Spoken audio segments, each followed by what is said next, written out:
ಬಾಂಗ್ಲಾದೇಶದಿಂದ ಬಂದಿರೋರು, ಪಾಕಿಸ್ತಾನದಿಂದ ಬಂದಿರೋರು, ನಮ್ಮ ಬೆಂಗಳೂರಲ್ಲೂ ಇದೆ. ಅವ್ರಿಗೆ ಬಂದ ತಕ್ಷಣ ಅವ್ರಿಗೆ ಬಿರಿಯಾನಿ ಕೊಟ್ಟು ಅವ್ರಿಗೆ ವೋಟರ್ ಲಿಸ್ಟು, ಆಧಾರ್ ಕಾರ್ಡು ಇವೆಲ್ಲ ಮಾಡಿಕೊಡುವಂತ ದೊಡ್ಡ ದಂಧೆನೇ ಇದೆ. ಇದಾಗಲೇ ವಿಧಾನಸಭೆಯಲ್ಲೂ ನಾವು ಪ್ರಸ್ತಾವ ಮಾಡಿದಿರಿ.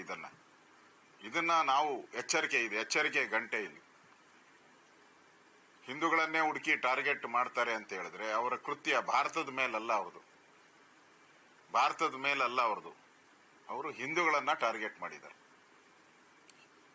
ಹಿಂದೂಗಳೇ ಅವರ ಟಾರ್ಗೆಟ್.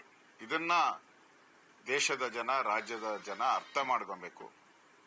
ಇಂಥ ಕಷ್ಟದ ಸಂದರ್ಭದಲ್ಲಿ ನಾವೆಲ್ಲರೂ ಕೂಡ ಒಟ್ಟಾಗಿ ಈ ಭಾರತಕ್ಕೆ ಬಂದಿರುವಂತ ಏನು ಈ ಟೆರರಿಸ್ಟ್ ದಾಳಿಗೆ ಸರಿಯಾದ ಪ್ರತ್ಯುತ್ತರವನ್ನ ನಮ್ಮ ಕೇಂದ್ರದ ಸರ್ಕಾರ ಕೊಟ್ಟೇ ಕೊಡುತ್ತೆ. ಹಿಂದೆ ಈ ತರದ ಘಟನೆ ಆದಾಗೂ ಸರಿಯಾಗಿ ಉತ್ತರವನ್ನು ಕೊಟ್ಟಿದ್ದಾರೆ. ಇವತ್ತು ನಾವು ಪ್ರಪಂಚದಲ್ಲೇ ಒಂದು ಬಲಾಢ್ಯ ಸೈನ್ಯವನ್ನು ಹೊಂದಿರತಕ್ಕಂಥ ದೇಶ. ಆ ದೃಷ್ಟಿಯಿಂದ ಆಗಿರ್ತಕ್ಕಂಥ ಅವರು ಸ್ಪಷ್ಟವಾಗಿ ಹೇಳಿದ್ದಾರೆ, ಟೆರರಿಸ್ಟ್ ಹೋಗಿ ನೀವು ಹೇಳಿ, ಮೋದಿಗೆ ಹೇಳಿ. ಮತ್ತೆ ಅಲ್ಲಿ ಮಾತಾಡಿದವರು ಹೇಳಿದ್ರು, ನೀ ಹಿಂದೂನಾ ಅಂತ ಕೇಳಿ ನಮ್ಮನ್ನ ಹೊಡೆದಿರುವಂತದ್ದು.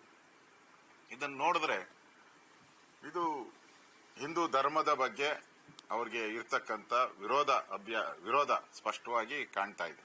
ಅದರಿಂದ ಈ ವಿಚಾರವಾಗಿ ಈಗಾಗಲೇ ಕೇಂದ್ರ ಸರ್ಕಾರನು ಕೂಡ ಕ್ರಮ ತೆಗೆದುಕೊಂಡಿದೆ. ಗೃಹ ಸಚಿವರು ಈಗಾಗಲೇ ಅಲ್ಲಿ ಹೋಗಿ ಇಮಿಡಿಯೇಟ್ ಆಗಿ ಭೇಟಿ ಮಾಡಿ ಕ್ರಮಗಳನ್ನ ತೆಗೆದುಕೊಳ್ತಾ ಇದ್ದಾರೆ. ಪ್ರಧಾನಮಂತ್ರಿ ಕೂಡಲೇ ವಾಪಸ್ ಬರ್ತಾ ಇದ್ದಾರೆ.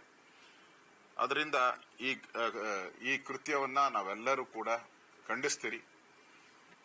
ಇವತ್ತು ಸಂಜೆ ಬಿಜೆಪಿ ಆಫೀಸ್ ಮುಂದೆ ಶ್ರದ್ಧಾಂಜಲಿಯನ್ನ ಅರ್ಪಿಸ್ತಾ ಇದ್ದೀರಿ, ಕ್ಯಾಂಡಲ್ ಲೈಟ್ ಶ್ರದ್ಧಾಂಜಲಿಯನ್ನ.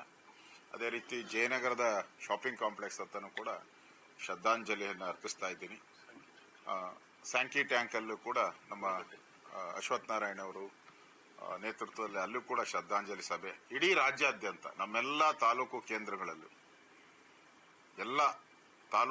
ಕರ್ನಾಟಕದ ಎಲ್ಲ ತಾಲೂಕು ಕೇಂದ್ರಗಳಲ್ಲಿ ನಮ್ಮ ತೀರಿಕೊಂಡಂತ ನಮ್ಮ ಎಲ್ಲ ಹಿಂದೂ ಬಾಂಧವರ ಅವರಿಗೆ ಶ್ರದ್ಧಾಂಜಲಿ, ಅವರ ಕುಟುಂಬಕ್ಕೆ ನಮ್ಮ ಜೊತೆ ಇದ್ದೀರಿ ಅನ್ನೋ ಒಂದು ಸ್ಪಷ್ಟ ಸಂದೇಶ.